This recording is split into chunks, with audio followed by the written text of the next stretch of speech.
But you playing on your phone. No, I'm not playing on my phone. I'm taking care of business. I'm not studying what you're talking about. Point of order. Mr. Mays, please. Please, Mr. Mays. Thank you. Amendment. When they go low, I go lower. Councilman Mays, please refrain from your profanity. Hell yeah. Apologize. Don't apologize for me, Miss Worthing. You and Kate Fields apologize for yourself. I'm gonna fight for you. I'm gonna fight for you. I'm gonna fight for you. I ain't gonna let no maid. I'm not gonna argue with you or Davis or Kate Mr. Mays, you have received your only warning.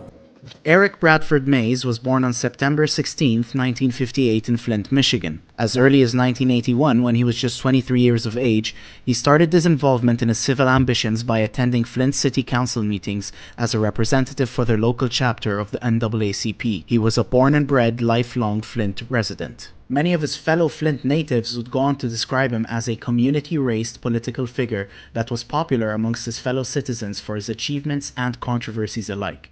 He was a very polarizing person.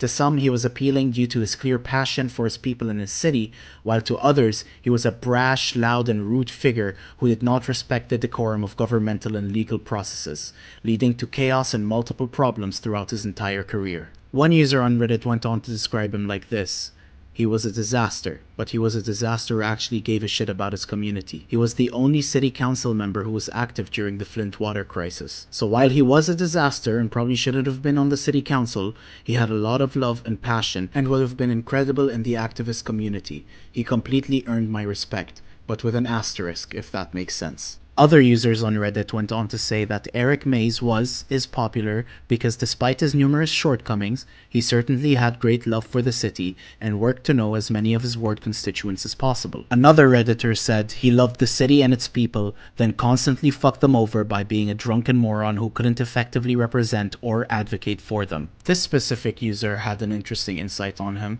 He said that he was also old school Flint.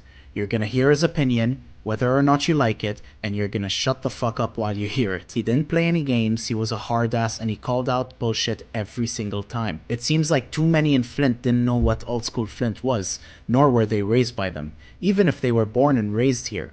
A lot of families became very uppity and fake to make money in shitty ways. Those are the ones I see that don't like Eric Mays. It's a different perspective and way of life, that's for sure. None of that fake shit we have going on today. He accepted his flaws and definitely lived his life as authentically as he knew. He knew you knew he wasn't perfect and didn't give a flying fuck about it. Flint isn't a goddamn utopia. It's rough out here, and trying to be fake or maintain some aesthetic isn't what Eric was about. He was a very vocal black man, and that makes a lot of people uncomfortable, but that also makes a lot of people very happy. I'm glad he used his voice as much as he wanted to. He had that right.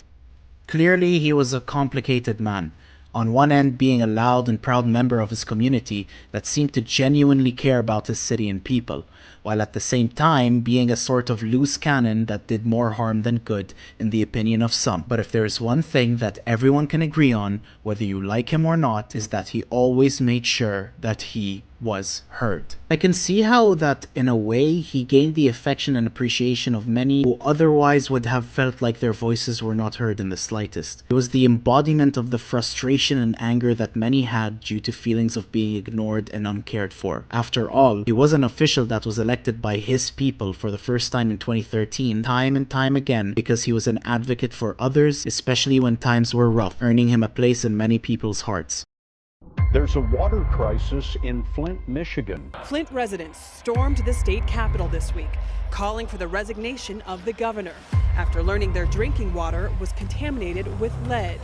The governor is asking President Obama to declare Flint a disaster area. Beginning on April 25th, 2014, it is still an unresolved issue that was caused by the city switching its supply for drinking water from the system in Detroit to the Flint River in the name of cutting costs for the city. This was a really bad move though, due to the fact that there was inadequate treatment and testing of the water. This led to a crisis for the residents of Flint. The supposed drinking water smelled and tasted terrible, while also not being so pleasant to look at either. This water caused many health-related problems for Flint's residents, including stuff like skin rashes, hair loss, and itchy skin. The quality of the water was so terrible, in fact, that studies would later come to show that the water led to elevated levels of lead in the blood of the city's children, which obviously pissed a lot of people off. This is just an introduction to the litany of disasters that the people of Flint experienced as a result of the water crisis. So how does Eric Mays play into all of this? Mays was one of the first elected officials in Flint that would use his loud voice to publicly call for attention to Flint's water quality issues after the aforementioned switch in the water supply that happened in 2014. And then they did a toast, and the show, we're drinking now river water. And because of the stigma of the river, I wouldn't really, I held it up, but I didn't feel comfortable guzzling it down with them. And they was, go ahead and drink, and I was like, so I was leery from the beginning. Astonishingly, especially early on, Mays often stood alone politically and was met with much resistance or indifference by his fellow council members, and he even held public meetings which allowed residents of Flint to share their experiences with the many health concerns caused as a direct result of the horrendous quality of the drinking water supply. I put a motion on the floor, and that motion passed 7 or 8 to 1 to return to the Detroit water. Mays was fighting tooth and nail to go back to the original Detroit water supply that they were using before they switched to the Flint River. Mays called for investigations into the quality and safety of the water when other people in similar or higher positions than him dismissed the early concerns that the residents of the city of Flint had. And he persisted and persisted in getting attention to the issue, which definitely contributed to the increased national attention that the media eventually had for the Flint water crisis. Perhaps if he was not so vocal about his passion for his people and this issue, the crisis would not have been as well known as it was at the time, or at least as early as it was. During a protest in 2015, Mays said, "I get in council meetings, they want me to shut up. Everywhere I go, they want me to shut up." But he clearly did not want to shut up, nor did he end up shutting up either. Lake Huron water from Detroit is no safer than the water from Flint. Well, he was wrong. It's not every day you see a Flint councilman get sent to jail, but after less than 6 hours behind bars, Mays was before a judge again this afternoon. Mays appeared in circuit court in front of Judge James Farah for the appeal hearing.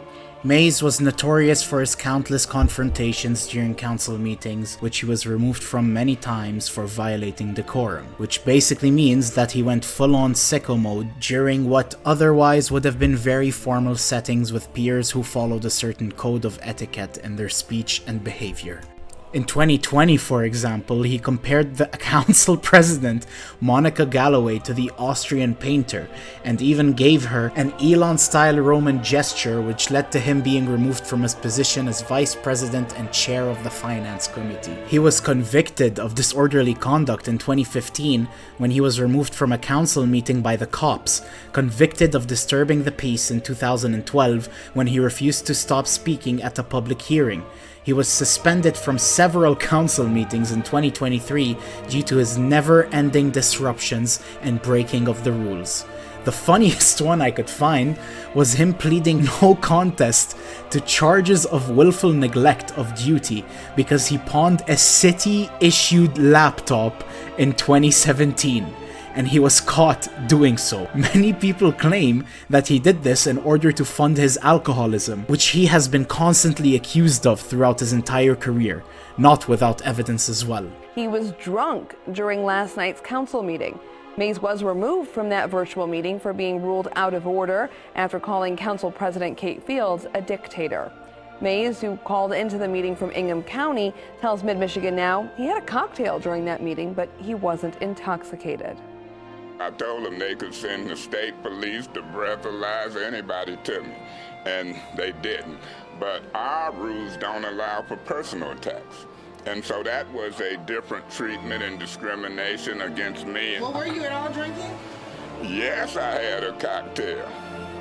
During a Flint City Council virtual meeting, Mays was removed after calling Council President Kate Fields a dictator. He later admitted to having a cocktail, but he denied being drunk, even calling the removal discriminatory. Many of his critics and fans do accuse him of having a career as an alcohol enjoyer alongside his career as a city council member and advocate for the people. Notably as well, he was sentenced to jail for 28 days for impaired driving in 2016. Now you might be wondering, what the fuck did he get up to this time? Mays was reportedly found outside a disabled car facing the wrong way on an expressway in 2013.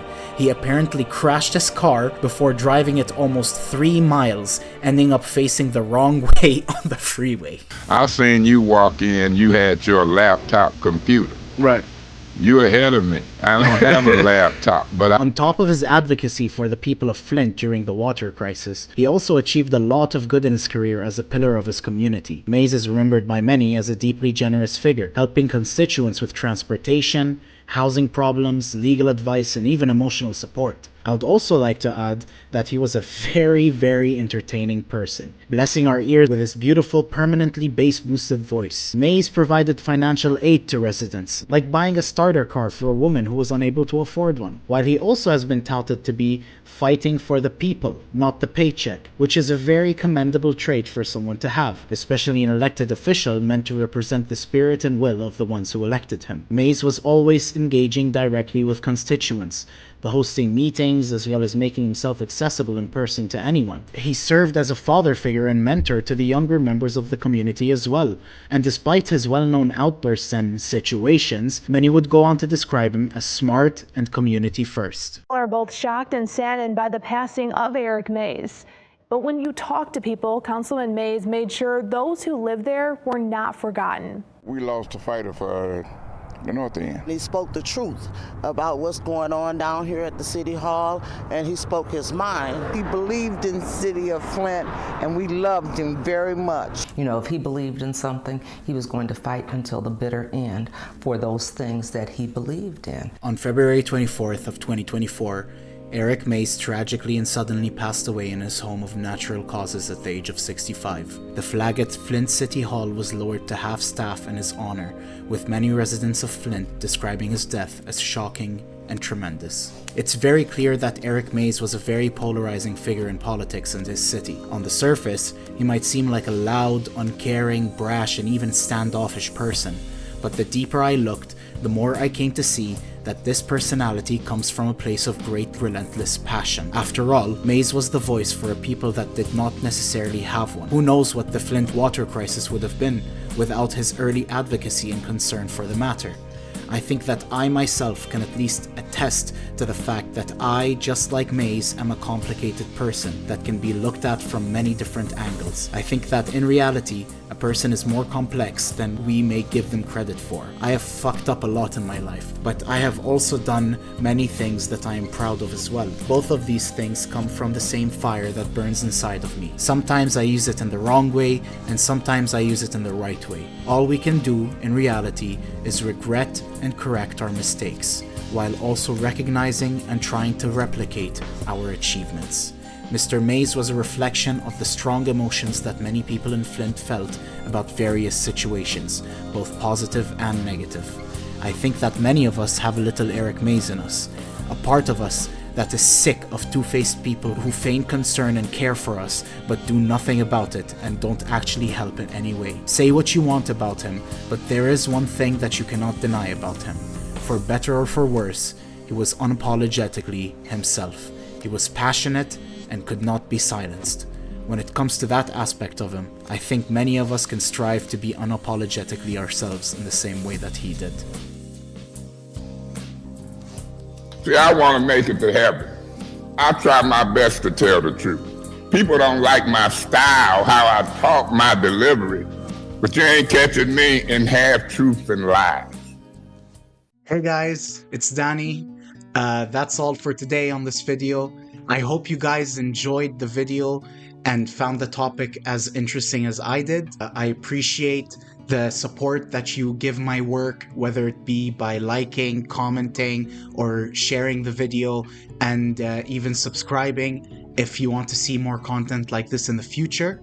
I also stream on Twitch 3 times a week. I post on TikTok, I have an Instagram that I post on as well. I try to answer DMs as much as I can. You can find the links to all my socials in the description down below. Thank you so much for giving my content a chance. I'd love to hear you guys' thoughts on this video. I'm gonna read all the comments. And again, please consider subscribing to my channel and liking the video if you want to see more content like this in the future. I'm trying out something new. I've been wanting to do this for a while actually, and I finally had the time to do it, and I hope that you guys enjoyed watching the video as much as I enjoyed making it. I'll see you guys in the next video and on my other socials if you decide to follow me there or see my content there as well. Thank you so much. I love you. Have a good day. Bye.